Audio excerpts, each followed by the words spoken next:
Hello, everybody. Good evening or good morning, wherever you may be in the world. My name is Roxy Bush, and I am the chair of the webinar series for the SEG Women's Network Committee. We're very happy to have you all on this evening or tomorrow morning, depending on where you are.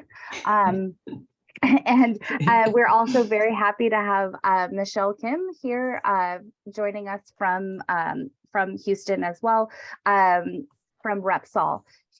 Michelle is has quite the background here. We are very excited to have her join us. She joins us from Repsol, where she is a low carbon solutions advisor. But she's made her way from the oil and gas industry and is very excited to tell us more about her career journey. So I won't bore you with that. That is what Michelle is here for. While you are on this webinar, if you have any questions for Michelle, please use the Q&A box at the bottom of your screen, and we will save them for the end of the webinar, and we will have a more of a chat with Michelle afterwards. We can have her answer some of those questions. So without further ado, I will let Michelle take over. Thank you, Roxy, and thank you for the wonderful introduction. It's an honor to be here today to share my experience and story with the SEG Women's Network. First of all, I want to thank all the women who stay in our industry. I've been in the industry for 22 years, and I know how challenging it can be for women in a male-dominated industry.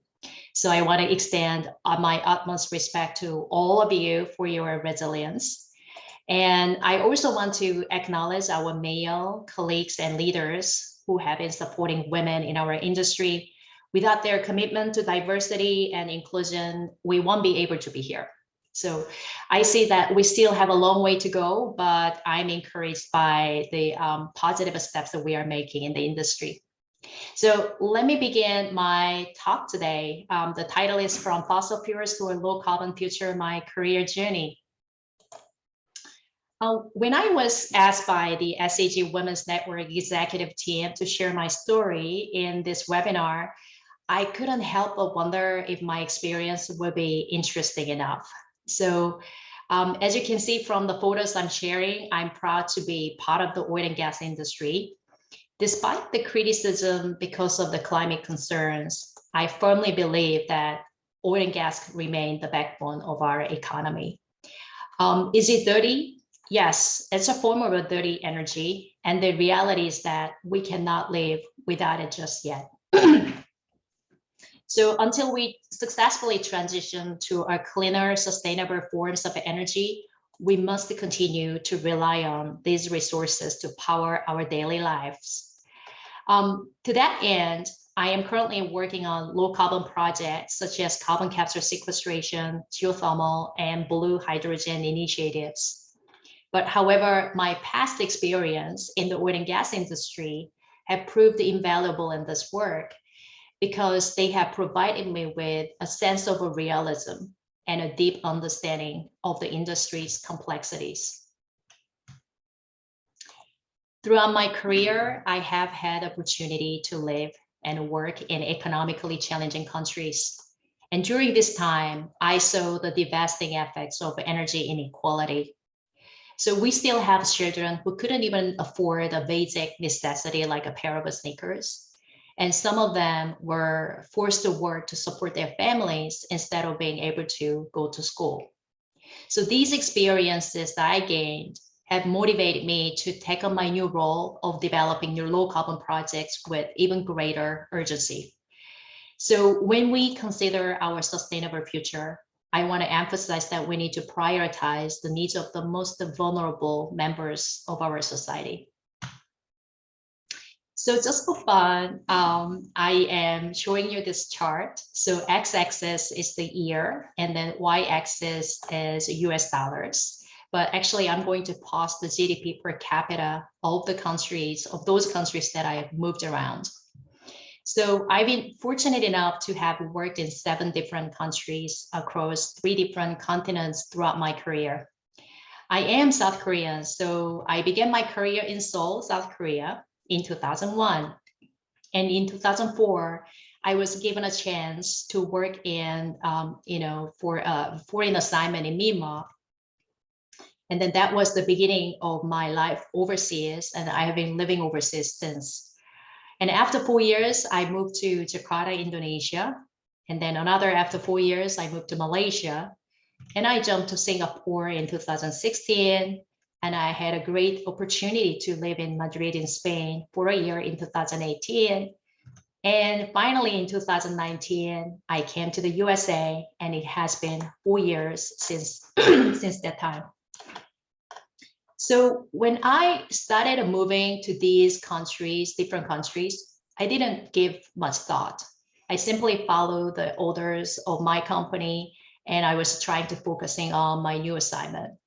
But then looking back, I realized my personal moves is actually a part of the broader global economic shift. So what I mean by that is, if you look at the GDP per capita of those countries that I have been working in, I was working in the developing countries with some economic challenges in the beginning of my career. And then I moved to the advanced countries. So what does it mean? So I displayed the average oil price at the time when I moved to the different countries. So here to the right-hand side, I posted the axis for the oil price. And you can see that when I was working in the developing countries with economic challenges, oil price used to be higher. And then in December 2014, oil price crashed. It's mainly because there was a tension between Middle Eastern oil and US shale gas to dominate the market share in the oil and gas industry. And since that time, we had several years of the low oil price period. But then you can think that why I was able to work in those developing countries when oil price was high. There might be numerous explanations, but one of the explanation could be when the oil price is high, then the exploration project in the developing countries with a higher break-even actually can be supported. Mostly these countries do not have infrastructure or existing infrastructures. So to sanction the exploration project, we need higher oil price. But then when the oil price crashed, the companies reevaluate their business portfolios and they shift their resource to more valuable oil with a lower break-even price. And that's why I moved to the USA, because the USA has established infrastructure.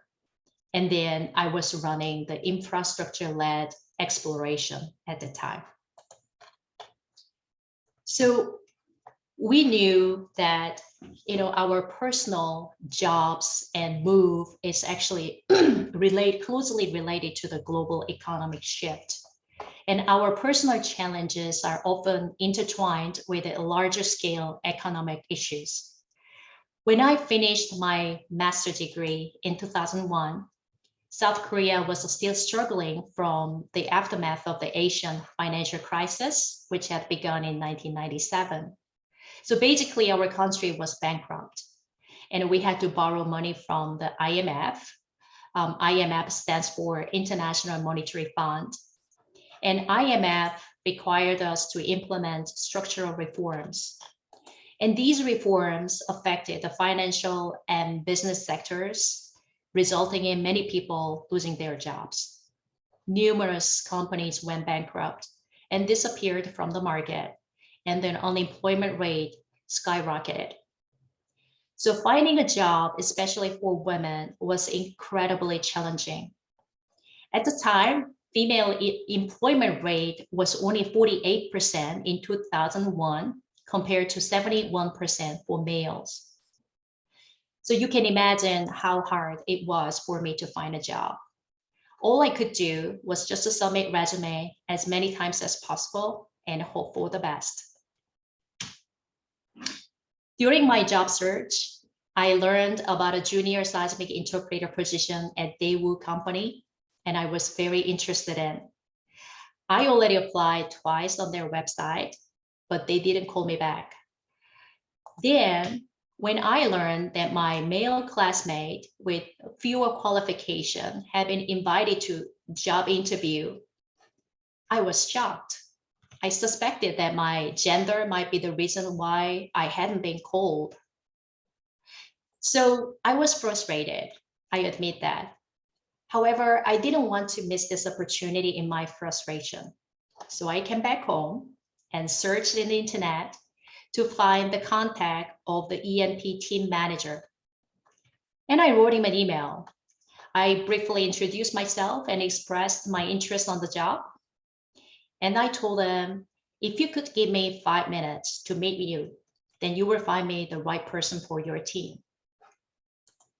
I thought he's going to immediately call me, but then it took 1 week. And he responded by apologizing for the delay because he was traveling overseas. And he asked me to come in for an interview the next day. The interview went very well, but I also had to complete the last interview with the department director. As soon as I stepped in the office of the department director, I could feel that he was not sure about me. And the director expressed this uncertainty about hiring a woman. He said, "We don't hire women, and I don't know if you can do like my man." Since I didn't know exactly what his man did, so I couldn't say anything. So I just awkwardly smiled. When I left his office, I assumed that I had not been hired. However, surprisingly, the company called the next day to offer me the job. Including the Daewoo, I was lucky to have 2 other opportunities. So company A offered the highest salary, but the work was not closely related to my major. And company B, on the other hand, was a government-backed research center with great job stability and work-life balance. And Daewoo actually offered the lowest pay and almost half of what company A offered me. And then there was a rumor that the company Daewoo would shut down their business because of the financial stress from the Asian financial crisis. So all my friends recommended that I have to choose either company A or company B, not Daewoo. However, my gut feeling led to choose Daewoo. And even though I knew that it is a risky decision, there was a reason why my gut feeling led me choose Daewoo.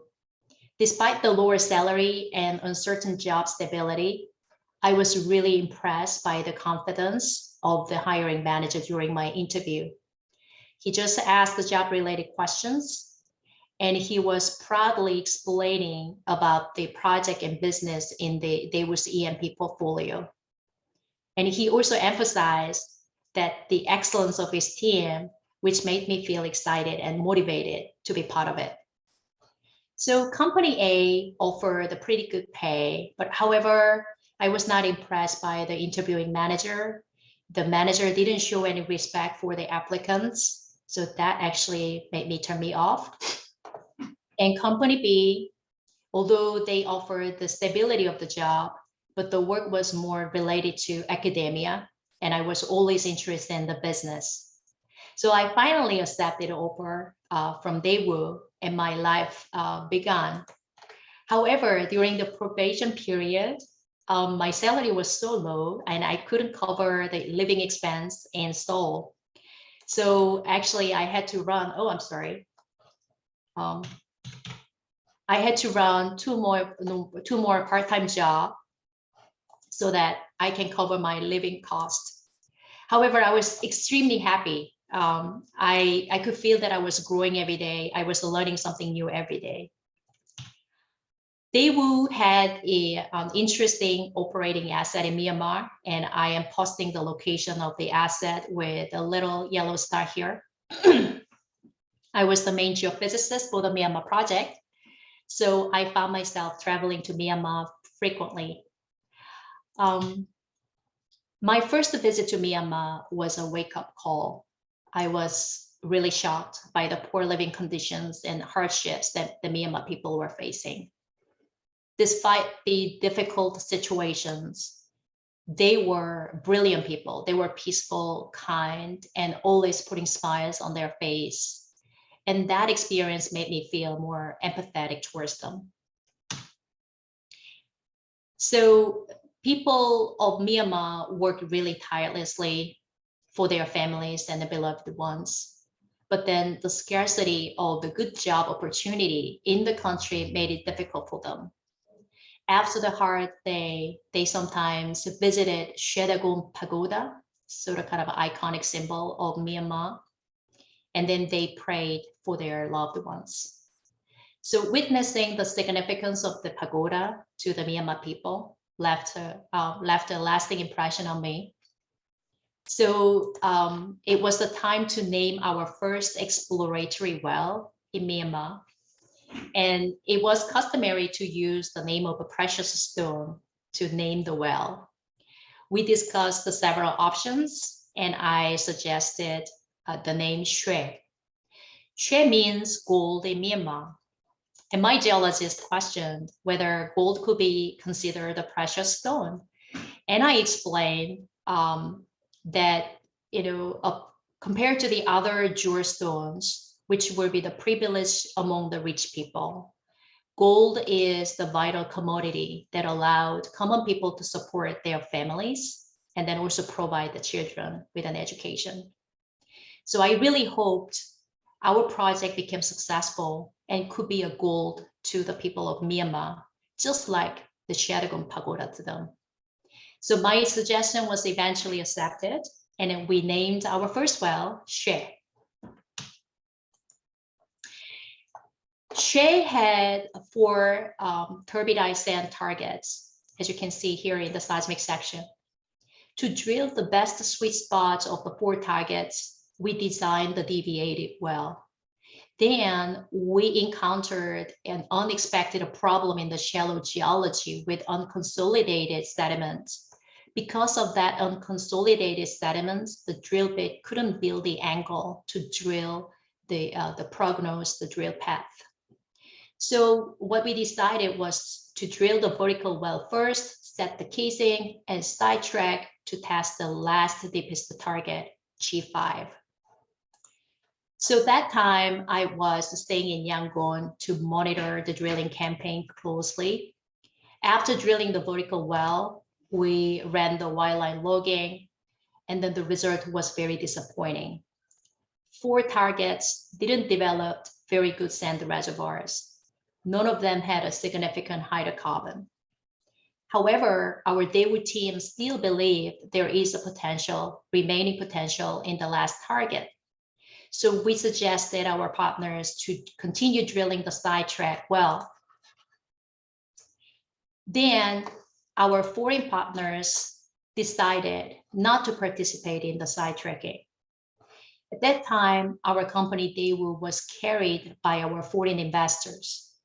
So our foreign investors' decision not to participate in the sidetracking well meant the termination of the project, basically. So I asked my boss what it actually means for the project. And my boss told me that this is the end of our project and that we are going to pack and go back to Korea. So I couldn't believe our project and effort during the last 3 years were just disappear like this. So I asked my boss, why can't we drill the well at sole risk with our foreign partners? And my boss told me, you stupid, we don't have money. So I told my boss, I think we have money. So my boss said, where? So I began explaining my idea. Since Shwe drilling campaign is supported by the South Korean Energy Fund, 70% of the company's net cost is supported by the Energy Fund. Since sidetracking is just the deviation of the original plan, the sidetracking will be still eligible to for the fund. So we just need a 30% of the sidetracking cost, not whole of it. After my idea, my boss started calling to Seoul, and within the 7 hours from our conversation, our Daewoo management and board of directors approved Seoul risk operation. So we informed our REIT of our decision, and then all of our crews thought that we were just crazy. So sidetracking, well, it really made me nervous because all our destiny was hanging onto the well. And when we drilled the well, we encountered the hidden gem of the commercial discovery. We encountered a very thick reservoir with the porous sands filled with natural gas. And then because of the discovery, they will promoted me exceptionally. And you know what? The person who pushed my exceptional promotion was the department director, who told me that they don't hire women. And then beyond that, the director actually supported me enormously. He sent me everywhere to any training opportunities or bid round opportunities. So I grew really a lot. And because of the success of this project, I was able to land on a new job in Talisman Energy. So I reflect on the key elements sometimes based on my story. And I know that I was contributing, speaking out my ideas, but having a good ideas do not necessarily mean guaranteeing the success. We need some other steps, milestone to go through. I would say that's execution. You need people, decision maker support, and you need good people who can deliver, very well, and who can execute very well. And that will probably open the door to succeed. However, even though you may be able to execute, it doesn't guarantee your success. So in this case, what is really important is to measure your risk in the case of the failure. And if you are able to be part of any of this process, I would say you are lucky. So after my Myanmar time and Daewoo time, I started working for Talisman Energy, and the department director who said, they don't hire women. He also retired from Daewoo, so I invited him for a dinner when I visited Korea, and I was curious how he decided to hire me in the end, because I thought he was not sure about me. So I asked the question, and he told me that he read my job application documents very carefully, and he was impressed by the essay that I wrote about my mother's discipline. So when I was a kid, my mother never woke me up, and then she just let me punished at school if I was late for school. And she never told me to do the homework. She never told me to study. And all the consequences was my responsibility. So in the end, that was the part that the department director was very impressed by. And then he decided to hire me. So if you are a mom with the kids, maybe you can consider not, waking up your kids in the morning. So probably they can land on a prosperous job opportunity in the future. So now that I know that you are interested in about my new jobs, about carbon capture and sequestration, I want to explain a little bit about CCS. My current job focuses on carbon capture and storage projects. What is CCS? CCS involves capturing the carbon dioxide from the industrial sources, primarily large plants, and then using the pipeline or ship or trucks, we transport the captured CO2, and we store this captured CO2 in the underground safely. This is called carbon capture and storage. So according to the Global Institute, CCS Institute, there are 29 operating facilities with a cumulative capture capacity of 40 million tons per annum. However, IEA says that we need to scale up significantly. The scale that we need is about 28 gigaton of CO2 to capture by 2060 to achieve the net zero. So CCS requires a lot of subsurface characterization. So there are a lot of technical knowledge which we are using in the oil and gas industry can be applied. For example, seismic interpretation, geological modeling, reservoir modeling, drilling, and monitoring. So I am showing some examples how GNG studies can contribute to the CCS projects. In order to identify optimal storage sites for CCS, it's really crucial to comprehend the subsurface structure and reservoir properties. So we often run the geological model.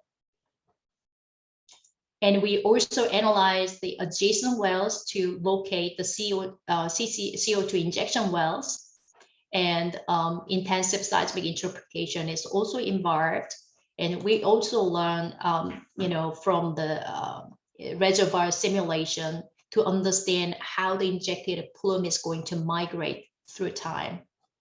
So all of these subsurface activities are essential for obtaining regulatory permits, even prior to CO2 injection.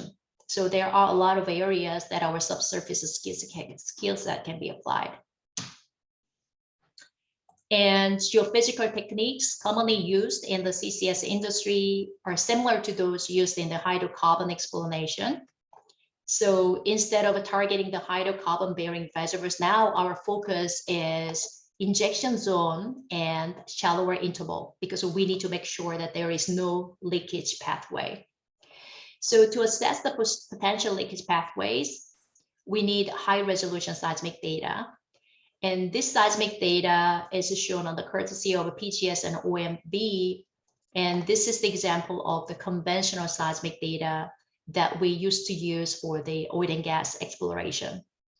Then if the same area is shot with high resolution P cable seismic survey, then you begin to see the much higher resolution geological features, and the normal fault may be touching the sum of the minor faults located around 650 millisecond two-way time. So now that we understood our subsurface knowledge and skill set can be applied in the CCS sector, then we have to ask ourselves, where can we pursue our career in the CCS industry? To answer that, let's examine the countries with the most CCS project. So on the map to the right, dark blue countries represent the countries with the CCS friendly policies, such as carbon pricing or tax credits. So there are North America, Europe, and Australia have robust policies that support CCS and resulting in financial incentives for the industry in those regions. And as a result, if you look at the chart on the left, this is the global CCUS project in development by region or country in 2021. And you can see that US and Europe are leading the CCS project development globally. So now you know where the market is. So the next question that we are going to ask is, how many jobs in the CCS sector will be available?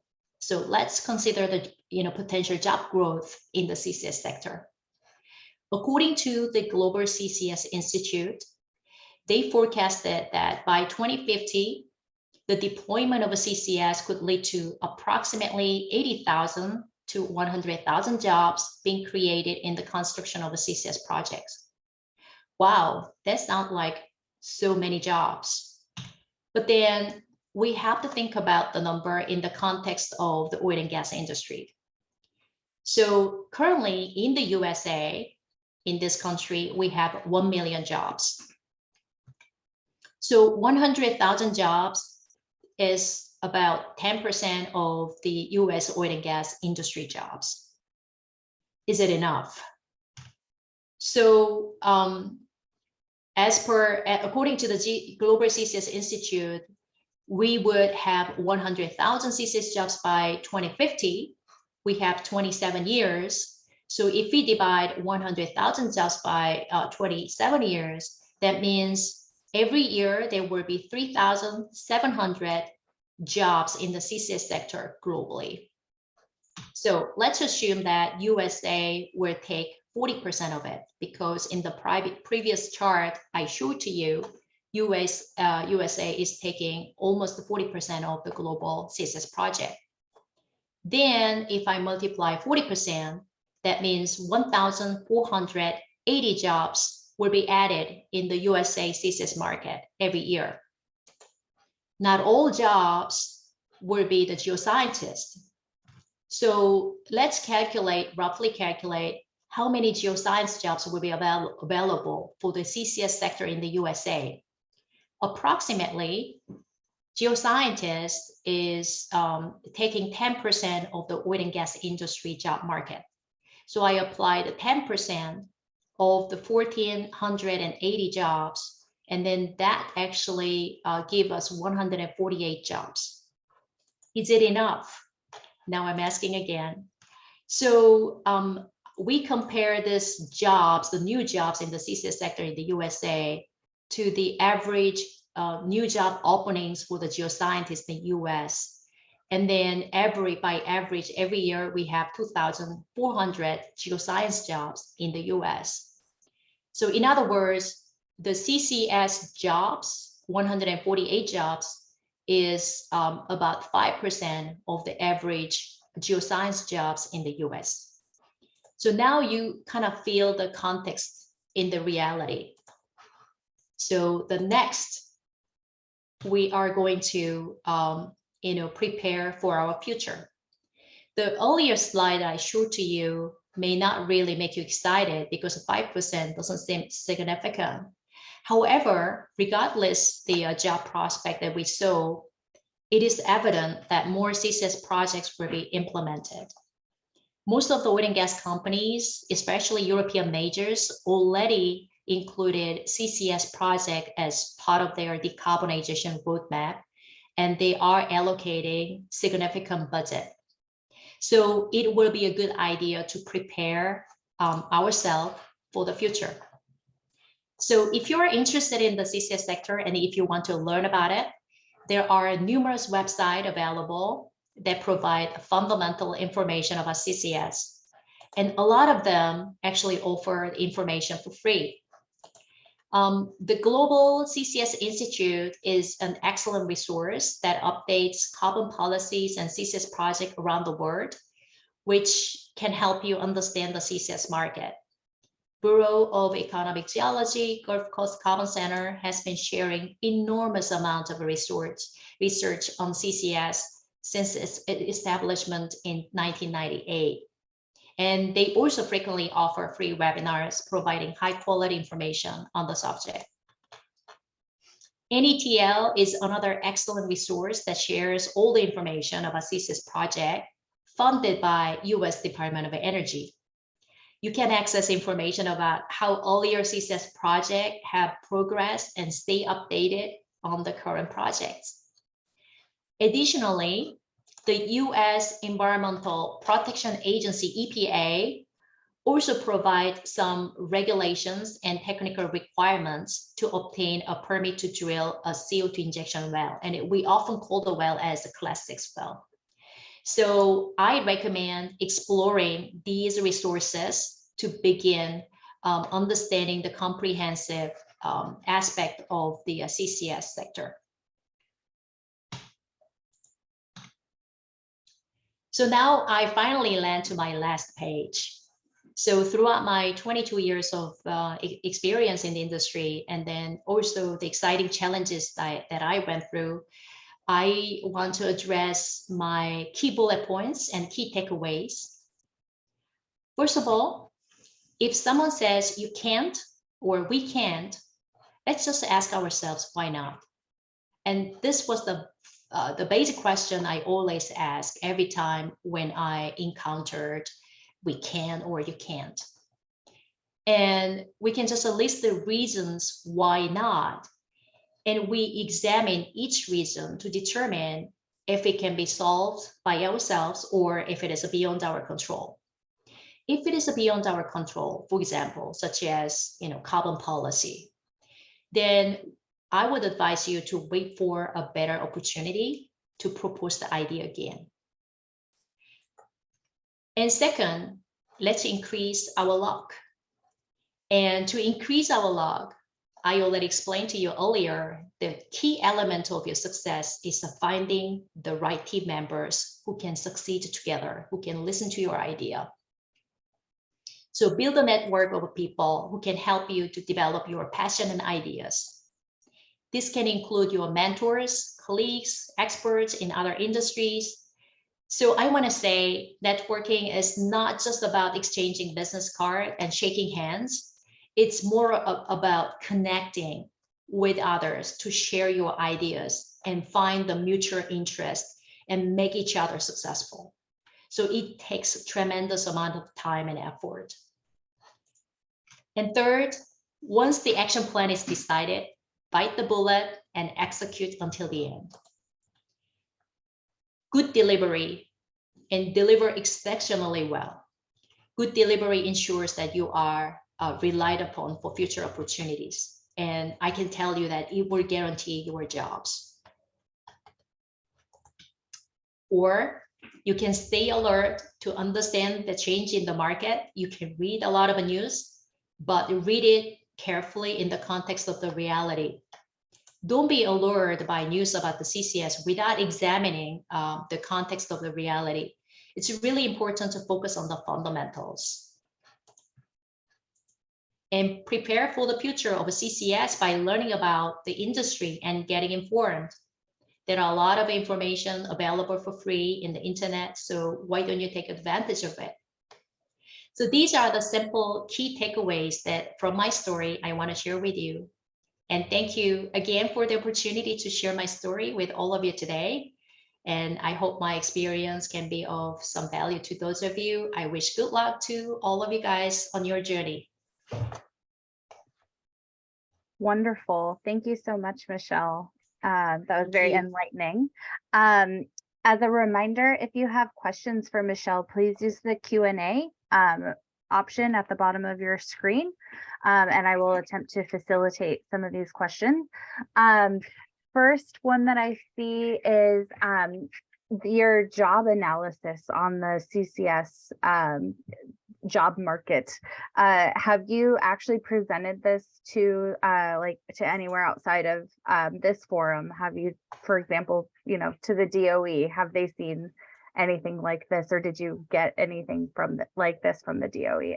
No, actually, I have posted this calculation on my LinkedIn a long time ago. I know that many people want to have some sort of a pinky rosy aspect of the new job market, especially those voices are from the oil and gas industry, because we have been quite desperate, right, for the several years, and then we needed new future.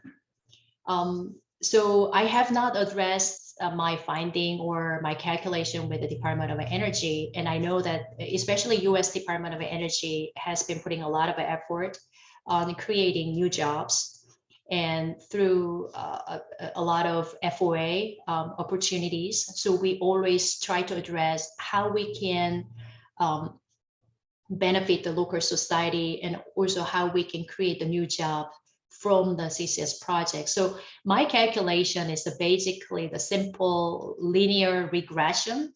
So you may not want to pay too much attention to it, right? So likewise, in 2014, in December, if I share my one story, in 2014, I was preparing for the budget over the EMP project. And you know what? All of the economists and analysts in the Wall Street predicted that 2015 we will have the oil price over $100 per barrel. but then starting in December, oil price crashed. And this kind of a thing always happen in the market. So this is just my perspective. The main point that I want to address here is to read the news in the reality, and often it gives the kind of a different perspective if we actually started counting numbers and checking the numbers. Yeah, I guess that's another important point in there, is that it may be creating jobs, a certain number of jobs, but those might also be conversion of jobs, like for example yours, right? It's going from one industry to another. It's not actually Right. creating a totally separate one. So that's great. Let's see. Next question I see is where or how can you suggest students like undergraduates get training in CCUS? Would it be enough for them to simply work on a research project? Do you have any suggestions down that vein? So I understood that our audience today will be mostly majored in the geoscience. I have a background as a geologist, right? But what I'm doing right now is quite far from the geology. I'm doing more kind of economics of the project and the project development. So my advice to the young professional is, it is always nice to be the top professional in your field, but however, CCS world and energy transition world require collaboration throughout the different industry. So it is extremely important to understand how the industry works and how the global economy works. So I would like you to advise to study economy and the market and business development on top of the CCS. And if you are really keen on experiencing the real project in the CCS, it would be often a good idea to find the academic institutes such as Gulf Coast Carbon Center, because they provide a lot of internship opportunity so that you can actually work together with the industry to develop the CCS project. Thank you. Gretchen says, thank you so much for an informative presentation.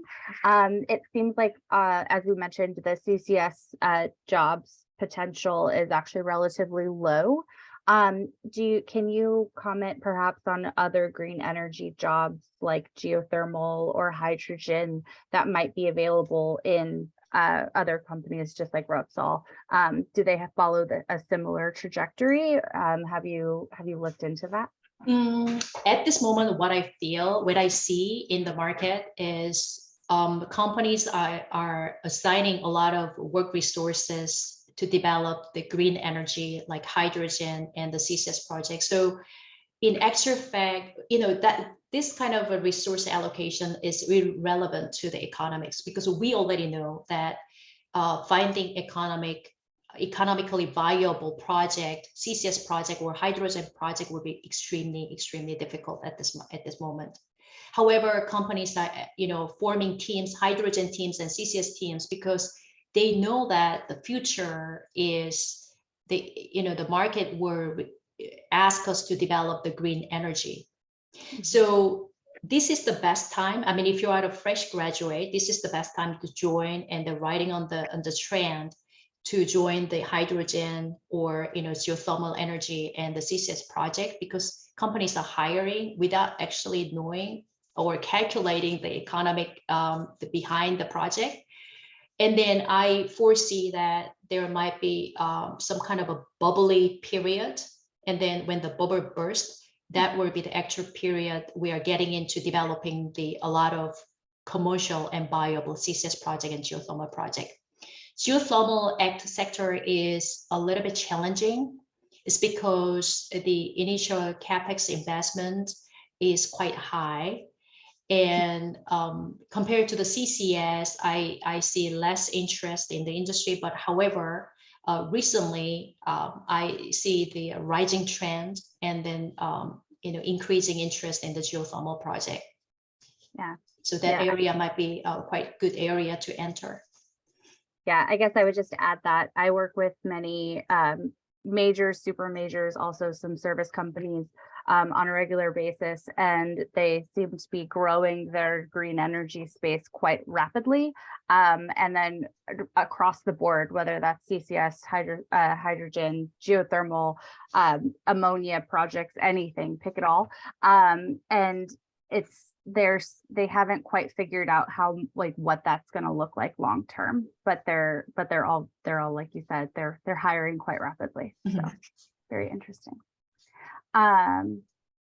So now that you have successfully dealt with so many obstacles that women face in employment, do you plan to stay in the energy industry, or do you see other opportunities elsewhere? I have met a lot of amazing women in our industry. And it's interesting because, you know what, if the environment is challenging, I should see less amazing women in the industry, but it was the opposite. All the women in our industry was amazing, and then they outperformed, right? So discussing how to slice the pie and how to promote them to the important key role is a separate subject. But I feel that because I am proudly said that I contributed to my past project, and I have seen how the company completely changed their prospectivity because of my contribution. I think this is the area that we need more women. And if there are some tasks remained in my career, then I want to be in the position to encourage more women to come to this industry. I mean, if the industry, of course, we have to provide more attractive values to our women, colleagues. Great, thank you. And then I see one more question that I think we can answer before we're out of time. It seemed like a lot of this was kind of directed towards new graduates, fresh out of school. What about seasoned professionals? Do you think that CCS or the transition is actually it's still possible? Is it a good way to go? Would you recommend it? Right. So with over 20 years of experience, I would say that I am a seasoned professional. So I'm not, obviously young professional. But however, the reason why company assigned me for this Green Venture project was because they actually valued my, attitude, asking always questions. Why not? Why can we not? Right. So age doesn't really matter. But obviously, if you are expecting to retire tomorrow, then I wouldn't recommend to study CCS project. But studying CCS project is good because it will help us to understand the market. But if you are over 15 years of experience or 20 years of experience, then you have an option. You have options. You can decide to stay in the oil and gas industry so that you can contribute to supply the inevitable energy to our society, but in the greener way, right? Because we have deployed a lot of measures to reduce the carbon emission throughout our E&P operation. And that will be one of the area, and then you can just stay on the job. But if you have, if you want to decide that you want to try the CCS project, I would say this is a great area to work into. It's not only because of the CCS itself, because the CCS eventually is linked with blue hydrogen and blue ammonia. And then to decarbonize our industry, if we really want to stop using oil and gas, hydrogen and ammonia will be the replaceable energy candidate. But then to use that, we need to produce it at scale. To produce the ammonia and hydrogen in a greener way using the renewable energy is not possible yet. So we still need a CCS project to capture the CO2 from the hydrogen production so that we can produce the blue hydrogen at scale. And once our industry is decarbonized with the hydrogen industry, then eventually green hydrogen is going to take the place and then replace the blue hydrogen. So CCS sector is not only attractive just because of the CCS technology, but also other related business opportunities it provides. Absolutely. I agree with that. Thank you very much, Michelle. Thank you. And thank you very much for your whole webinar. It was, like I said before, very enlightening. It was excellent.